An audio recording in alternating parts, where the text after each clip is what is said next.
Se você trabalha com tecnologia ou se o seu negócio depende dela, você provavelmente sentiu uma mudança na atmosfera nos últimos meses. Não é aquele pânico barulhento de alguns anos atrás, quando as manchetes gritavam que a inteligência artificial iria roubar o emprego de todo mundo. O que estamos vivendo agora, em 2026, é algo muito mais sutil, silencioso e, por isso mesmo, muito mais perigoso para quem estiver desatento. O chão sobre os nossos pés mudou de composição. Cruzando os dados mais recentes e relatórios globais de tecnologia com o que vemos dentro das empresas que mentoramos, chegamos a uma conclusão que precisa ser dita em voz alta. A era da escrita de código está acabando. Nós entramos oficialmente na era da orquestração e da leitura. Eu quero ter uma conversa franca com você sobre o que isso significa para o seu salário, para a sua carreira e para a sobrevivência da sua empresa. Vamos deixar de lado o hype e olhar para os dados, para as demissões que ainda estão acontecendo pontualmente e principalmente para onde o dinheiro inteligente está indo. Vamos começar olhando para o cenário macro. Você deve ter visto as notícias. Mesmo agora em 2026, ainda vemos manchetes sobre ajustes em Big Techs, empresas reajustando quadros, focando obsessivamente em eficiência. Para um olhar destreinado, parece crise, mas quando analisamos os balanços, vemos que essas empresas nunca lucraram tanto. O que está acontecendo não é a falta de dinheiro, é uma troca de motor com o carro andando. O mercado amadureceu, aquela gordura de contratações por especulação desapareceu. O que temos hoje é um filtro brutal que separa o entusiasta do profissional.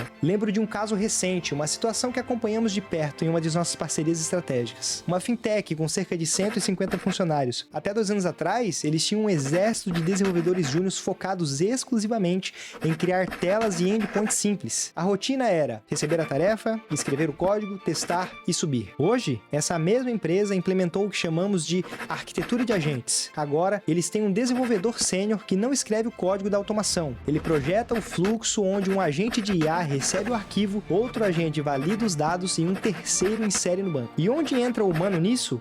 Ele virou o auditor.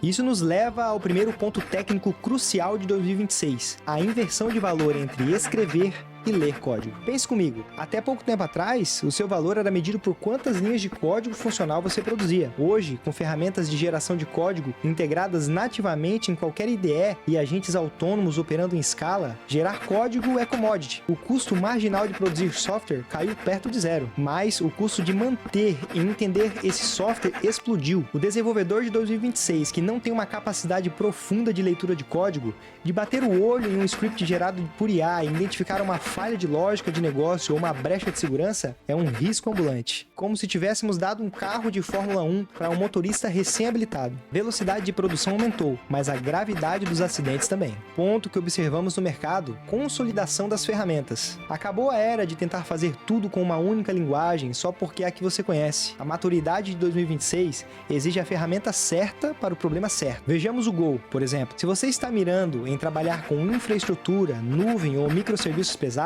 Go se tornou a língua franca, porque é rápida, compila num binário único e estático. Para quem usa Docker e Kubernetes, o padrão da indústria é a escolha óbvia pela performance. Mas atenção, ela é uma ferramenta de precisão, não de generalismo. Do outro lado, temos o TypeScript e a web. Não tem como fugir. A web se consolidou como o sistema operacional universal. E o TypeScript foi o adulto na sala, que botou ordem na casa. Em 2026, desenvolver grandes sistemas web sem tipagem estática é considerado amadorismo, um risco desnecessário que empresas sérias não pagam para correr. Claro, o Python. Ele se tornou o idioma oficial da automação e da IA. Não é a linguagem mais rápida para execução, mas é a mais rápida para conectar as pontas e prototipar a inteligência. Agora precisamos falar sobre a dor desse processo. Eu sei que muitos estão preocupados. Se a IA faz o trabalho de um júnior, como eu me torno sênior? A realidade é que um degrau subiu. Aquele cargo de júnior que entrava para aprender o básico, que passava meses fazendo tarefas repetitivas, bom, as empresas não têm mais paciência nem orçamento para pagar alguém para aprender o básico que uma IA faz em segundos. Mas isso não significa que não há espaço. Significa que o perfil de iniciante mudou. O júnior de 2026 precisa ser, na verdade, um piloto de IA. As empresas estão sedentas por profissionais que saibam como perguntar, profissionais que entendam de engenharia de contexto. Não basta pedir para o código ser feito. Você precisa dar o contexto do negócio, as restrições de segurança, o padrão de arquitetura. Vou dar um exemplo prático. Imagine 2 profissionais. O primeiro Primeiro, o André é um excelente programador técnico, sabe a sintaxe de core, mas quando chega um problema de negócio, ele foca apenas no código e gasta 3 dias refatorando classes manualmente. A segunda é a Beatriz. Ela entende da linguagem, mas entende mais do problema. Ela usa agentes de IA para mapear o impacto da mudança, pede para a IA gerar os testes unitários antes de escrever o código, analisa a proposta da máquina, corrige falhas de lógica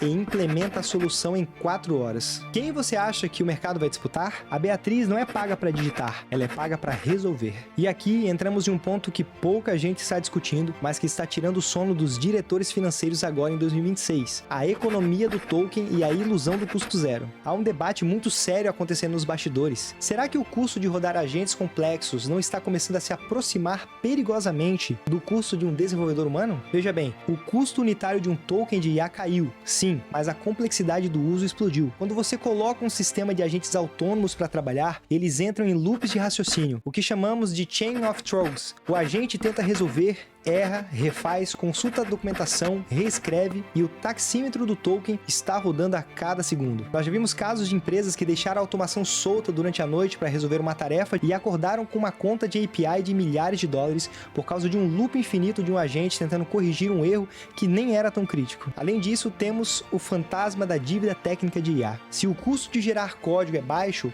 a tendência é gerar muito código. O perigo é criarmos sistemas inchados, verbosos e quebrados nas bordas.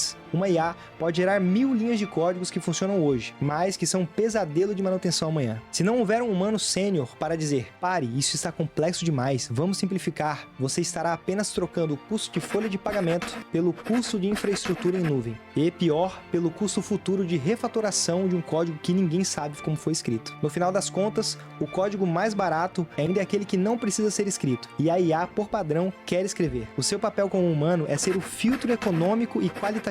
Então, para onde vamos? Se eu pudesse resumir a estratégia para a sua carreira ou a sua empresa nesse ano, seria em 3 pilares. Primeiro pilar, fundamentos, não ferramentas. As ferramentas mudam toda semana. Foque nos fundamentos da ciência da computação, arquitetura de software e lógica de negócio. A IA não tem vivência de mundo. Ela não sabe que o usuário final pode estar em uma conexão instável. Você sabe. Segundo pilar, seja híbrido. O profissional só técnico está encurralado. Estude sobre o negócio. A capacidade de traduzir a dor do negócio para a solução técnica é algo que a IA ainda engatinha para fazer. E terceiro pilar, domine a orquestração. Pare de tentar competir com a máquina em velocidade de digitação. Aprenda a reger a orquestra. Estude sistemas multiagentes, mas tenha a sabedoria de saber quando desligar o agente e colocar a mão no código para garantir eficiência e economia. A realidade dos devs em 2026 é exigente. A barra subiu. Não há mais espaço para mediano. Mas para quem estiver disposto a largar o apego ao jeito antigo e abraçar essa nova camada de inteligência com responsabilidade, nunca houve um momento com tanta alavancagem. Quero ser muito transparente com você. Tudo isso que descrevi, a transformação de time de coders em orquestradores, a implementação de governança de IA auditável e principalmente o controle estratégico dos custos de tokens para evitar a dívida técnica, não é apenas teoria. É exatamente isso que estamos implementando agora no campo de batalha em nossas parcerias estratégicas aqui na Areópagos. Estamos ajudando empresas a saírem do uso amador da IA para uma estrutura profissional, segura e financeiramente viável. Se você é líder técnico ou empresário e sente que o seu time ainda está preso no modelo antigo, ou se você está usando IA, mas sente que perdeu o controle da qualidade de custo, nós precisamos conversar. Nós somos a Areópagos e fazemos os nossos clientes faturarem mais utilizando tecnologia de ponta que permite acelerar os processos internos com corte de custos e automação escalável através de IAs agênticas. Eu deixei um link aqui na descrição. Vamos agendar uma conversa para entender o seu cenário e desenhar essa arquitetura de 2026 dentro do seu negócio. Preencha o formulário no nosso site e um dos nossos especialistas vai entrar em contato com você. Não espere a dívida técnica bater na sua porta. Vamos construir o futuro com inteligência. Se você gostou desse vídeo, já se inscreve no canal, curte e compartilha. Nos vemos no próximo vídeo.